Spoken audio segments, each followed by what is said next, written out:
सभी विद्यार्थियों का स्वागत है। इस वीडियो में पढ़ते हैं अलंकार।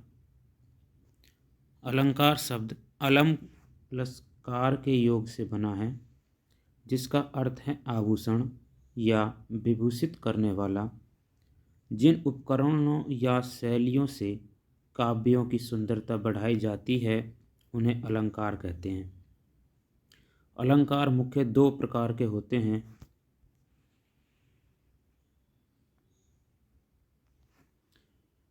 शब्दालंकार, जहाँ शब्दों में अलंकार हो।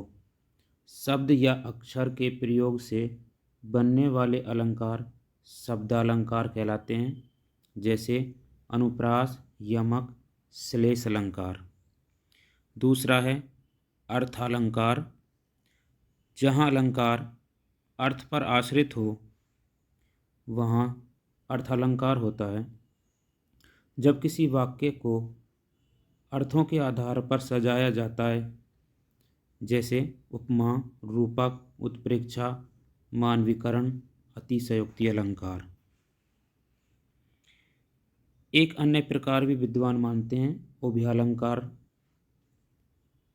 अब कक्षा 9 के पाठ्यक्रम में निर्धारित अलंकारों को विस्तार पूर्वक से हम पढ़ते हैं।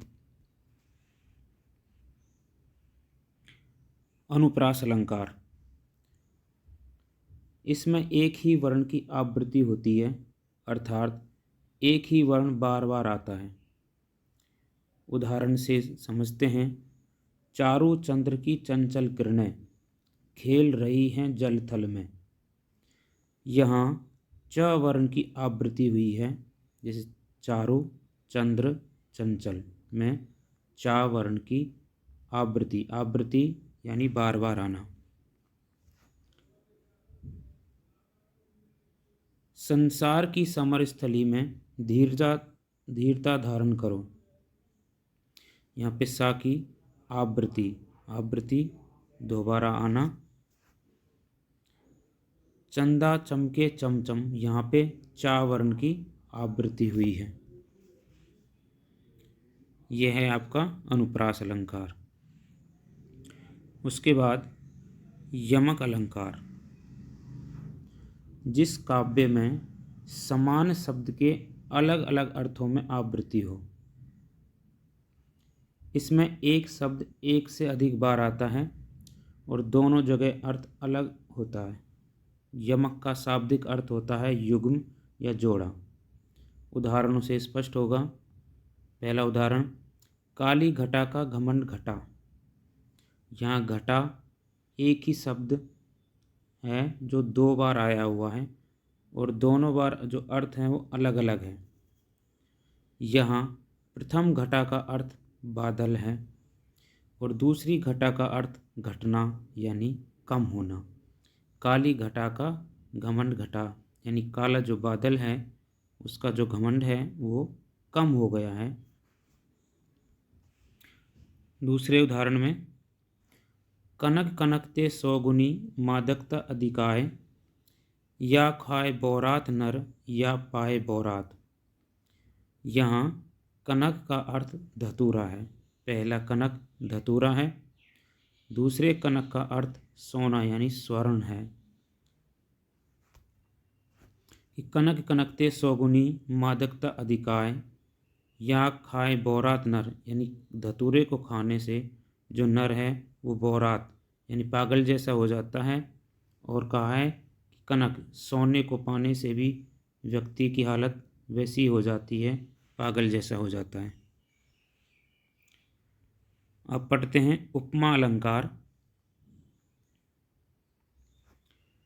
जब किसी विशेष गुण या स्वभाव की समानता के कारण एक वस्तु या प्राणी की तुलना किसी अन्य लोकप्रिय वस्तु के साथ की जाए, वहाँ उपमा अलंकार होता है। जैसे सीता का मुख चंद्रमा के समान सुंदर है। एक वस्तु की दूसरे वस्तु को रखकर समानता दिखाना। उपमा का अर्थ उप माने समीप से, मा माने देखना। उपमा के 4 अंग होते हैं। पहला उपमेय, यानी प्रस्तुत। वह वस्तु जिसकी तुलना की जाए या जिसकी तुलना की जाए यानी कि जिसकी उपमा दी जाए। उदाहरण में सीता उपमेय है। दूसरा उपमान यानी अप्रस्तुत। वह वस्तु जिससे तुलना की जाए यानी दूर की वस्तु, जिससे उपमा दी जाए, उपमेय को जिसके समान बताया जाए। ऊपर जो उदाहरण आया हुआ है उस उदाहरण में चंद्रमा उपमान है। उदाहरण आपने यहाँ देखा कि सीता का मुख चंद्रमा के समान है। यहाँ सीता उपमेय है, चंद्रमा उपमान है। तीसरा होता है साधारण धर्म। उपमेय और उपमान में जो गुण समान पाया जाता है वह साधारण धर्म कहलाता है। इस उदाहरण में सुंदर साधारण धर्म है। चौथे नंबर पर आता है वाचक शब्द। उपमेय और उपमान के बीच समानता बताने के लिए जिन शब्दों का प्रयोग होता है उन्हें वाचक शब्द कहा जाता है, जैसे सरिस, सा, समान। इस उदाहरण में समान वाचक शब्द सरिस, सी, सा, से, सम, समान, समहु, सदृश्य। यानी कि ये अगर वाचक शब्द आ जाएं तो आप उपमा अलंकार करेंगे, वहाँ पे उपमा अलंकार होगा। सीता का मुख चंद्रमा के समान सुंदर है। इस उदाहरण में सीता उपमेय है, चंद्रमा उपमान है, समान वाचक शब्द है और सुंदर समान धर्म है। उपमा अलंकार के अन्य उदाहरण देखते हैं और उपमा अलंकार को समझते हैं। पहला, पीपर पात सरिस मन डोला। इसमें सरिस शब्द आया है तो पहचानने के लिए उपमा अलंकार है सरिस। दूसरा, वह दीप शिखा सी शांत भाव से मैं लीन, तो दीप शिखा सी। नीलकमल से सुंदर नयन, नीलकमल के समान उसके सुंदर नयन है से। नील गगन सा, शांत हृदय था हो रहा। 5, मखमल के झूले पड़े हाथी सा टीला। 6, तब तो बहता समय सिलासा जम जाएगा सिलासा। 7, सिंधु सा, विस्तृत और अथाह एक निर्वासित का उत्साह। 8, हरिपद कोमल कमल से, तो कमल से। एक रम्य उपवन था नंदन वन सा सुंदर। तो यहाँ पे इनसे तुलना की गई है यानी उपमा। ये यहाँ पे उपमान है और ये आपके वाचक शब्द दिए हुए हैं सरिस, सी, से, सा, से और सा। रूपक अलंकार। जब उपमेय और उपमान का निषेध रहित आरोप करते हैं तब रूपक अलंकार होता है। जहाँ गुण की अत्यंत समानता दर्शाने के लिए उपमेय और उपमान को एक कर दिया जाए वहाँ रूपक अलंकार होता है। उदाहरण, जलता है यह जीवन पतंग। यहाँ जीवन उपमेय और उपमान पतंग है। यहाँ जीवन पर पतंग का आरोप कर दिया गया है कि जलता है यह जीवन पतंग। तो जलता है यह जीवन पतंग, पतंग के समान नहीं है, जीवन को पतंग बना दिया गया। यह जीवन क्या है? निर्झर है।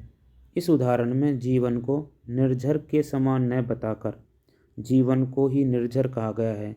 अगर निर्झर के समान बना दिया जाए तो उपमा अलंकार होगा। यहाँ पे उपमा नहीं, निर्झर के समान नहीं बताया है, जीवन को ही निर्झर कहा गया है। अन्य उदाहरण, मैया मैं तो चंद्र खिलौना ले हूँ। यहाँ पे कृष्ण जो है वो अपनी मैया से कह रहा है कि मैं तो चंद्र खिलौना ही लूँगा। तो चंद्र को खिलौना बना दिया गया है, यानी चंद्र खिलौना है। चंद्रमा खिलौने जैसा नहीं है, चंद्र खिलौना है। पायो जी मैंने राम रतन धन पायो, राम कृपा भव निशा सिरानी, चरण सरोज पखारन लागा। और पांचवें में एक राम घनश्याम हित चातक तुलसीदास। इन सभी उदाहरणों में रूपक अलंकार है। आशा है आप सभी को ये अलंकार समझ में आए होंगे।